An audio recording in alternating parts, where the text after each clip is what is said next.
मैं सोनू कुमार आपके अपने ही YouTube चैनल IGS कोचिंग में आप सभी का स्वागत है। तो आज का चैप्टर है गुरुत्वाकर्षण। इसमें हमें विभिन्न प्रकार के टॉपिक पढ़ना है, जैसे गुरुत्वाकर्षण,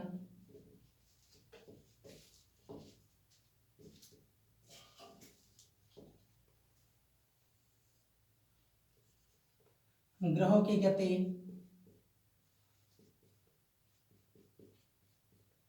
गुरुत्वीय त्वरण,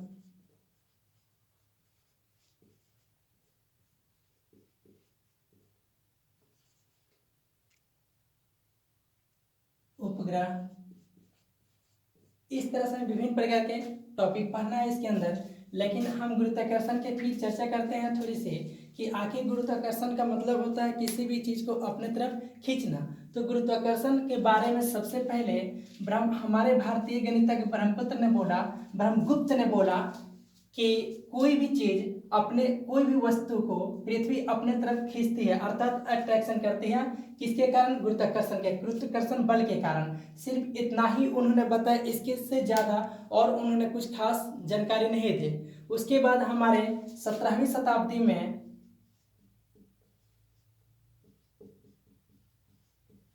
न्यूटन्स ने एक सेब के पेड़ के नीचे बैठे हुए थे और उन्होंने यहीं से रिसर्च करना शुरू किए कि जब सेब ऊपर से गिरा तो आखिर वो नीचा है कि वह ऊपर क्यों नहीं गया। इसके बारे में और बहुत सारा अपना अध्ययन करते करते उन्होंने इसके बारे में पूर्ण जानकारी दी है न्यूटन्स ने कि कोई भी दो पदार्थ अपने तरफ एक दूसरे को खींचते हैं, जिसका नाम दिए गुरुत्वाकर्षण बल के कारण।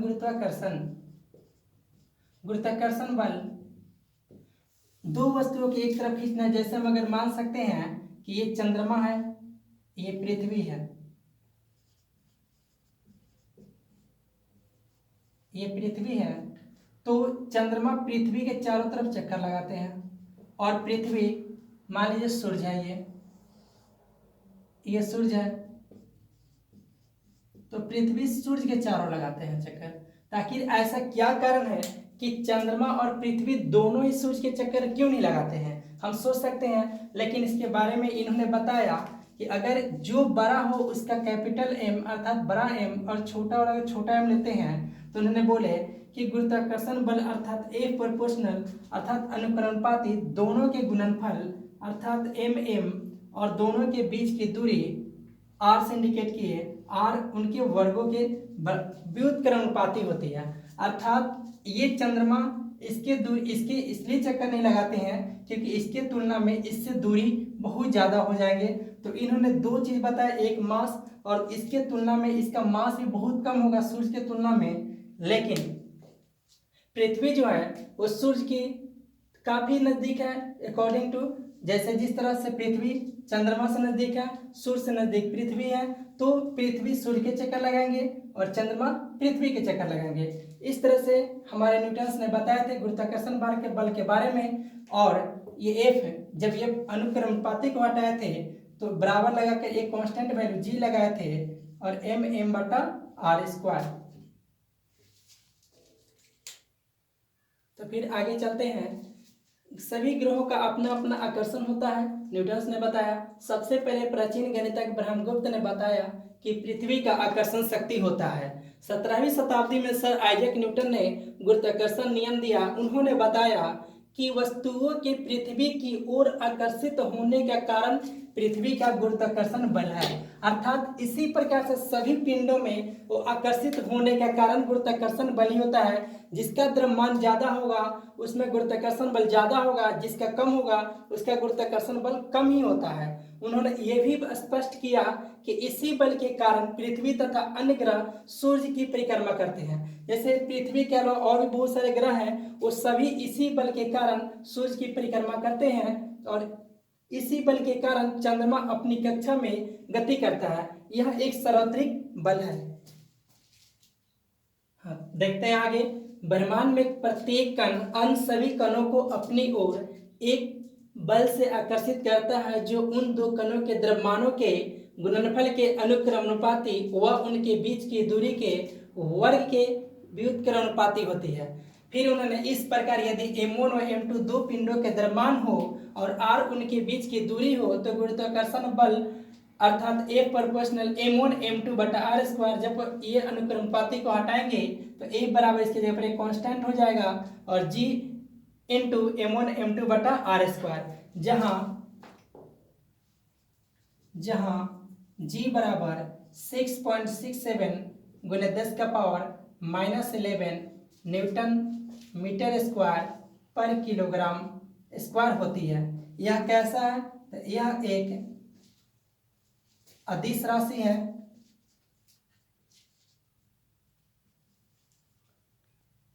यह एक अदिश राशि है। फिर जी को इसे सार्वत्रिक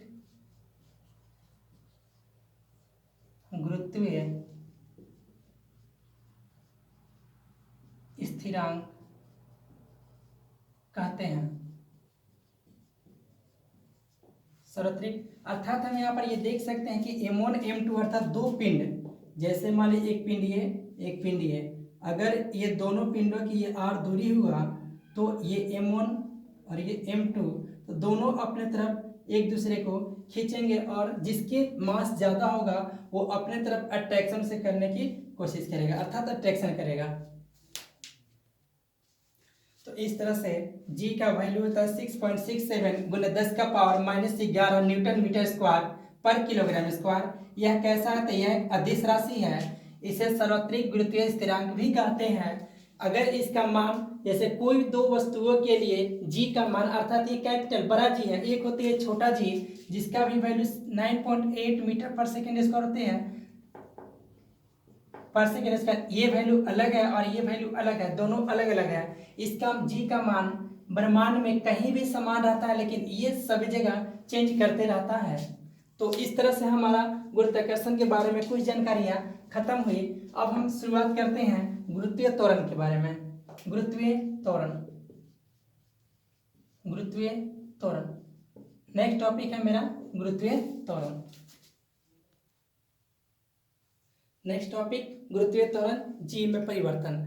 छोटा जी है, पृथ्वी के द्रव्यमान अगर हम m लेते हैं और पृथ्वी के त्रिज्या r रखते हैं तो इनकी सतह पर, अब स्मॉल जी, इनकी सतह पर गुरुत्वीय त्वरण जी का मान 9.8 मीटर पर सेकेंड स्क्वायर होता है।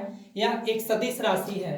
जी का मान भिन्न भिन्न स्थानों पर अलग अलग होता है, अर्थात ये में अगर मान लेते हैं मेरा ये पृथ्वी है,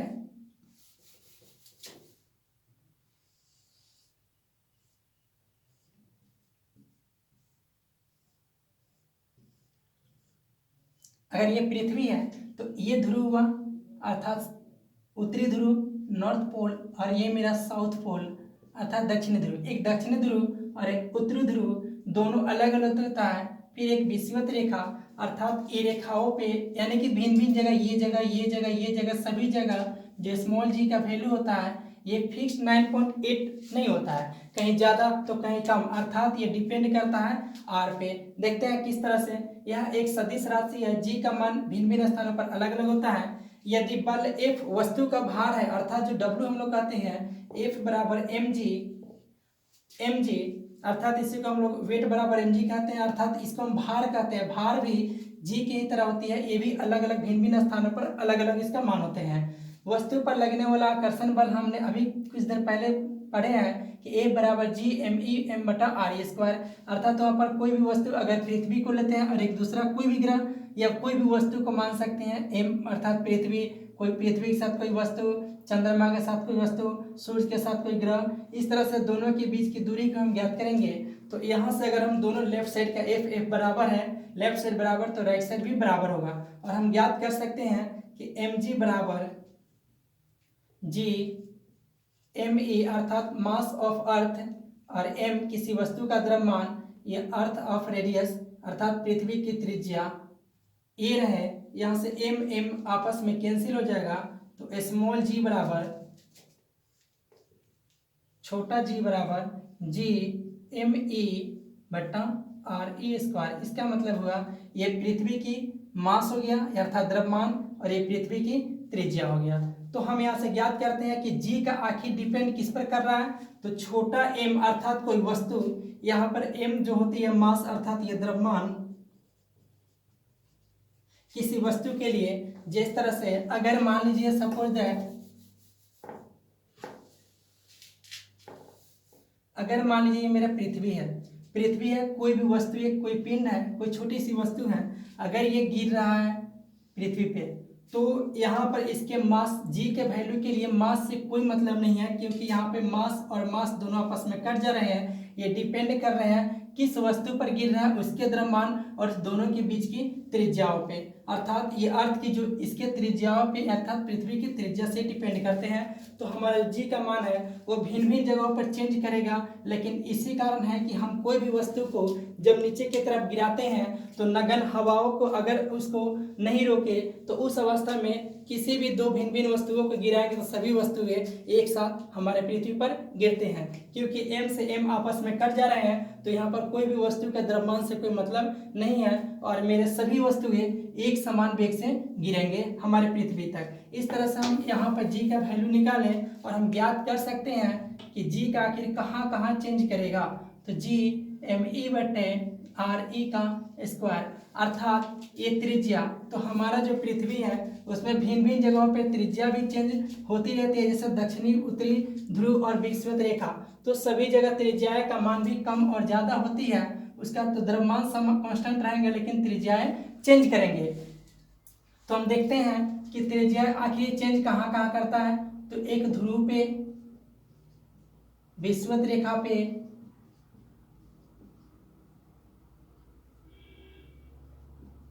विषुवत रेखा ध्रुव पे सबसे ज्यादा होती है, सबसे ज्यादा विषुवत रेखा पर 0,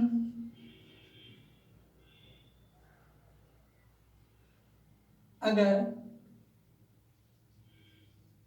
पृथ्वी की घूर्णन गति बढ़ेगा तो भी जी का मान कम होगा, कम होगा। अगर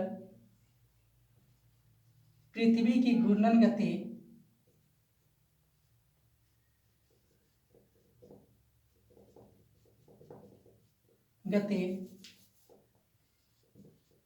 कम होगा तो जी का मान बढ़ेगा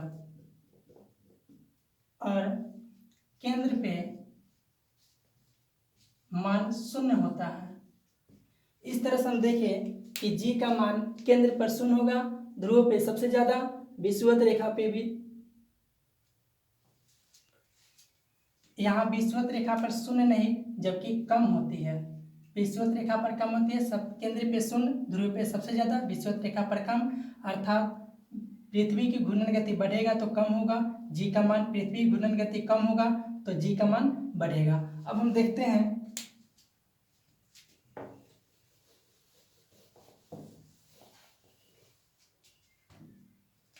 इस तरह से, अतः जी का मान जी ME तथा RE पर निर्भर करता है, जबकि किसी अन्य वस्तु M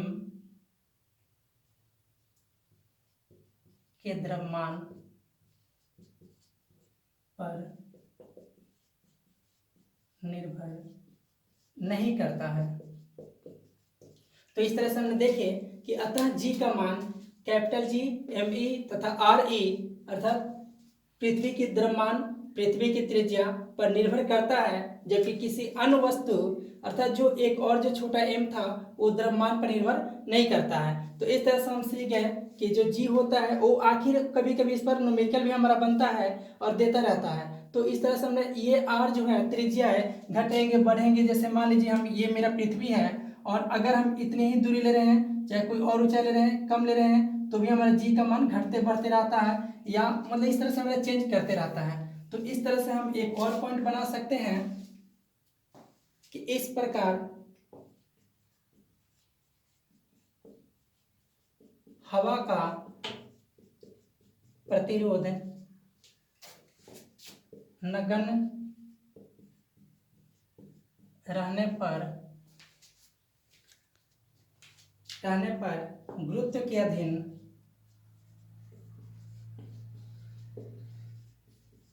गिरने वाले सभी वस्तुओं के त्वरण समान होते हैं, त्वरण समान होते हैं।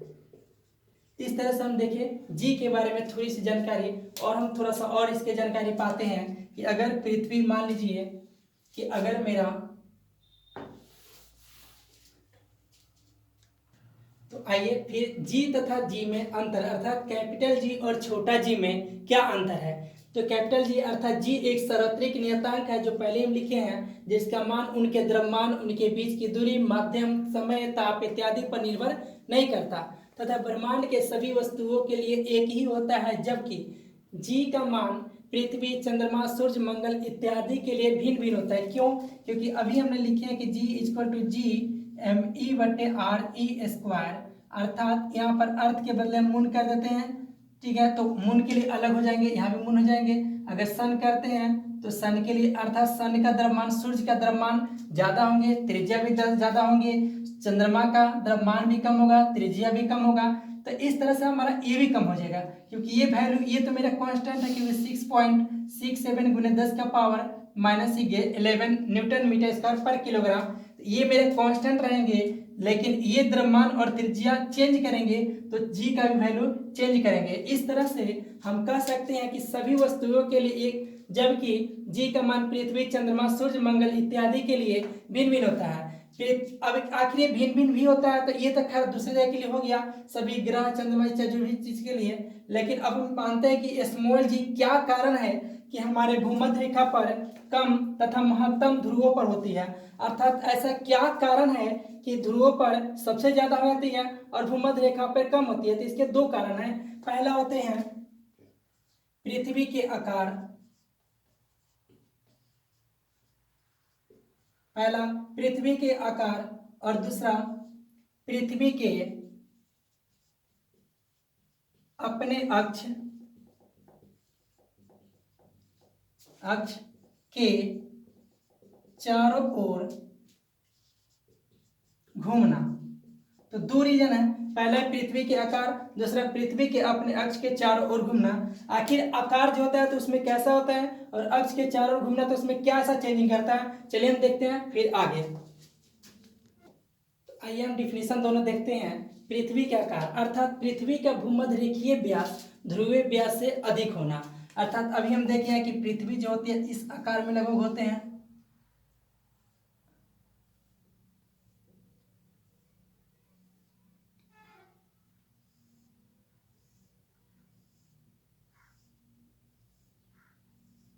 तो यहाँ हम देखते हैं कि इसके तुलना में यहाँ के जो डिस्टेंस होंगे इस डिस्टेंस के तुलना में बहुत कम होती है। तो लिखा गया है कि पृथ्वी का भूमध्य रेखीय व्यास ध्रुवीय व्यास से अधिक होती है। तो ध्रुवीय व्यास से यहाँ पे अगर इसको सेंटर मानते हैं तो इसका दूरी इस दूरी से कम होती है।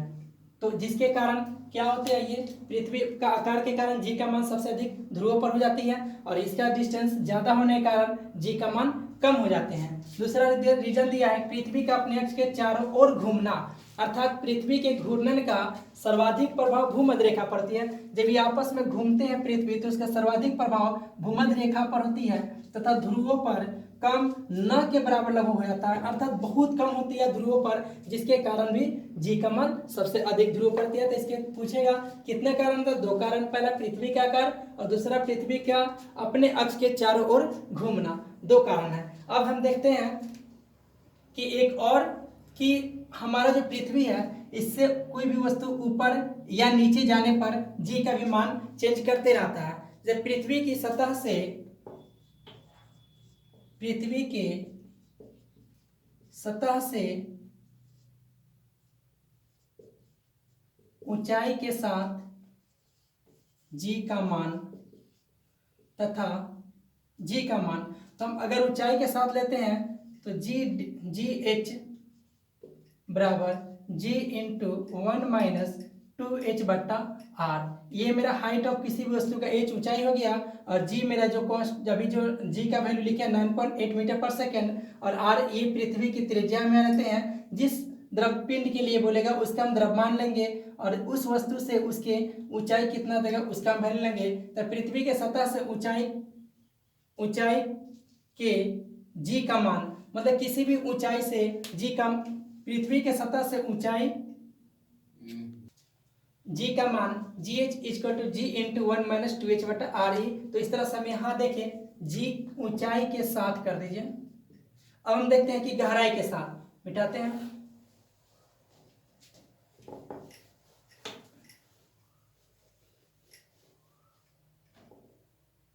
दूसरा पॉइंट है पृथ्वी के सतह से गहराई के साथ g का मान अर्थात पृथ्वी के सतह से ये सतह हुआ ये सतह हुआ, तो इसके अंदर गहराई के साथ g का मान, तो मान लें जी डी अर्थात डेप्थ बराबर लिखते हैं g × 1 - d/re। अर्थात कितना डेप्थ हुआ, ये आपका अर्थ का त्रिज्या हो गया और ये g हो गया, जो स्मॉल g का वैल्यू होता है। इस तरह से ये दोनों वैल्यू आपको रखना होगा और समझना होगा। ठीक है, इस तरह से हमारा गुरुत्वीय त्वरण समाप्त होते हैं। और नेक्स्ट आपका है केपलर के नियम। तो फिर नेक्स्ट वीडियो में हम केपलर के नियम आप लोगों के सामने रखेंगे। ठीक है, वीडियो को लाइक और सब्सक्राइब करना ना भूलें।